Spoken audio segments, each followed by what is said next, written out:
Bueno, ya decíamos que era trastorno de las cadenas beta, fue descrita por Kullek, que por eso se llama la talasemia mayor, anemia de Kullek, porque él fue que la describió primeramente, y tenemos a las talasemias alfa, que se van a designar, tanto la alfa como la beta, pues con estas letras griegas. La alfa tiene la característica que va a tener dos genes, A, que lo va a heredar de cada padre. Entonces, por eso podemos tener 4 tipos diferentes. Cuando hay delección de un solo gen, pues esta es una talasemia portadora silente, prácticamente no tiene manifestaciones clínicas y se va a manifestar, insisto, solamente por microcitosis e hipocromía. El menor, que también en A, esto puede ser de un padre con una falta de aquí de un gen alfa, o puede ser que un padre no tenía ninguno de los dos alfa, entonces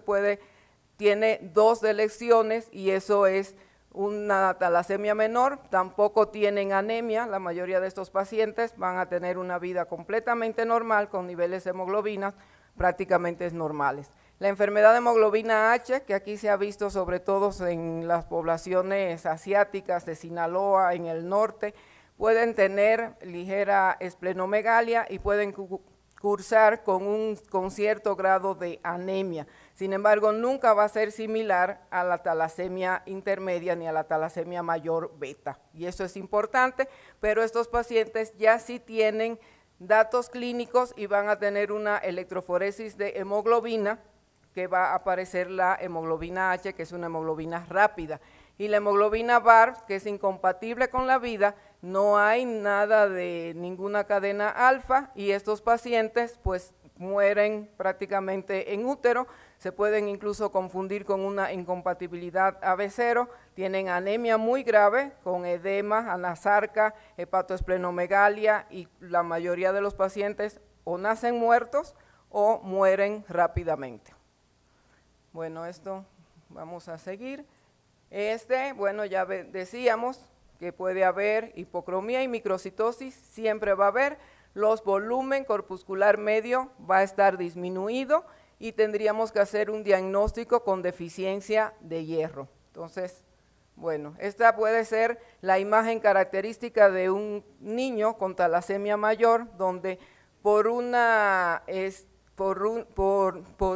eritropoyesis aumentada, los huesos se van a deformar porque esa médula ósea va a estar produciendo continuamente eritrocitos, y esta es la fase característica, sobre todo en esta talasemia mayor y donde no tienen programas de transfusiones elevados, que esta sería una de las pocas indicaciones para disminuir que los huesos crezcan tanto.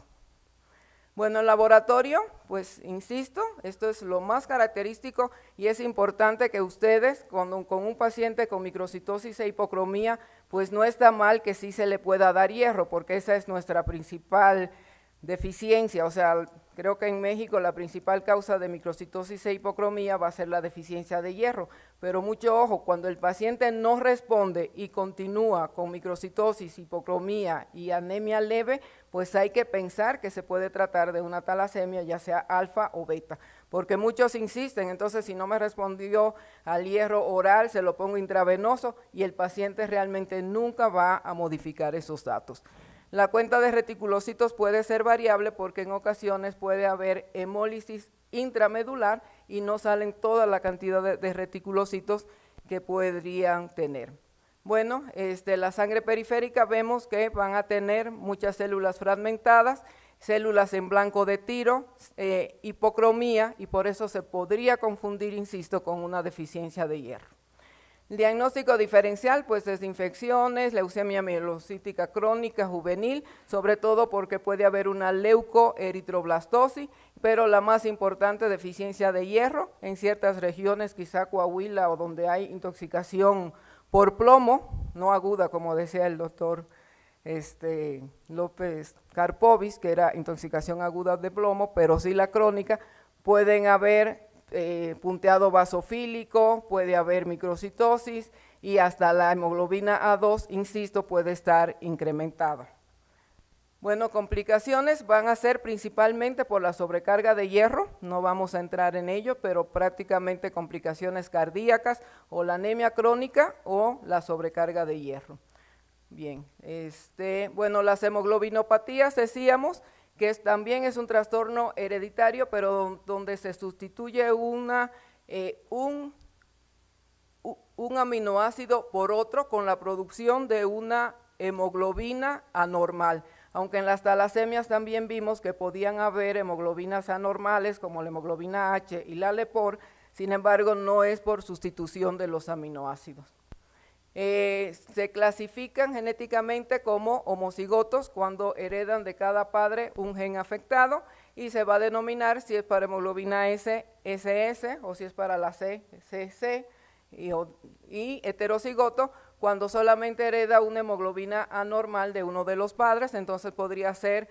heterocigoto SA o CA y por supuesto las manifestaciones clínicas pues van a ser prácticamente nulas a diferencia de los homocigotos y también podemos tener la característica de que sean dobles heterocigotos. Como van a heredar de cada padre una hemoglobina, pues un padre le puede dar la hemoglobina C y el otro le puede dar la hemoglobina S y las manifestaciones clínicas en estos casos van a ser mayores. Por ejemplo, con la hemoglobina C, incluso los homocigotos CC prácticamente no tienen manifestaciones clínicas, pero cuando se juntan con una S y son SC, entonces sí pueden tener altos requerimientos transfusionales y con esplenomegalia. Bueno, estas son algunas de las hemoglobinopatías más conocidas, la S, la C, la D y la E, que tuvimos la suerte de presentarlo en el Hospital Infantil de México. Junto allá está el doctor Ruiz Argüelles, pero fue con su padre, que se pudo hacer la publicación de la primera hemoglobina E en México. Bueno, estas son las características que podríamos encontrar en sangre periférica, sobre todo la S, que en forma de media luna, los demás pues quizás no sean ya tan característicos. Bueno, la anemia drepanocítica, ya decíamos, se sustituye un aminoácido por otro, es una mutación puntual y se sustituye el ácido glutámico por la valina en la posición 6 de la cadena beta, aquí lo tenemos, se sustituye el ácido glutámico por la valina y nos va a dar esta hemoglobina S. Cuando es la C, se va a sustituir el ácido glutámico por la lisina y así cada una de ellas pues tiene sus características. También sabemos que es más común en la raza negra, prácticamente es donde se encuentra, pero puede haber, por ejemplo, en el suroeste de Italia, en Arabia, en las islas del Caribe, Grecia, Irán, en México no es frecuente, no es común, pero sí la llegamos a ver, tenemos experiencia de pacientes tanto en el hospital infantil como en la raza, con hemoglobinopatía SS, o sea, homocigotos con todas las manifestaciones clínicas. Ese caso que le presentamos, pues fue un niño realmente del Hospital General, que se le hizo el diagnóstico y es cierto todo esto, ya está con los adultos, no respondió al tratamiento de hidroxiurea porque se le inició muy tardíamente y pues lo que tiene es una gran sobrecarga de hierro y probablemente pues el paciente va a fallecer por la sobrecarga de hierro, porque ya hasta la médula debe de estar muy infiltrada de hierro, puesto que ni tiene cuenta elevada de reticulocitos y a la hidroxiurea no ha respondido en absoluto. Bueno, pues aquí en México la vamos a encontrar en las costas del Golfo y del Pacífico, principalmente en Veracruz, Acapulco, todas esas zonas de la costa, se ven principalmente donde llegaron los negros cuando la ocupación española y en México es uno de los países de América Latina donde hay una menor proporción de la anemia drepanocítica. En Estados Unidos hay una gran proporción porque tienen una población negra muy importante.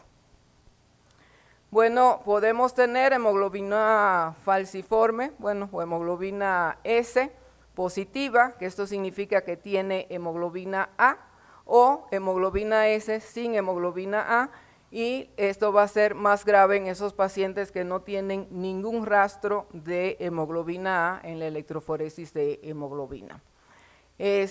Cuando solamente tienen el rasgo falsémico o el rasgo drepanocítico, es decir, que son heterocigotos,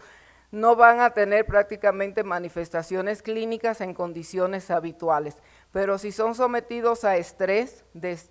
como por ejemplo en acidosis, deshidratación, anestesia sin estar preparados, que no lo sepan, esos pacientes pueden tener crisis principalmente vasooclusivas, menos probable que tengan crisis hemolítica, pero aún así también les puede bajar la hemoglobina.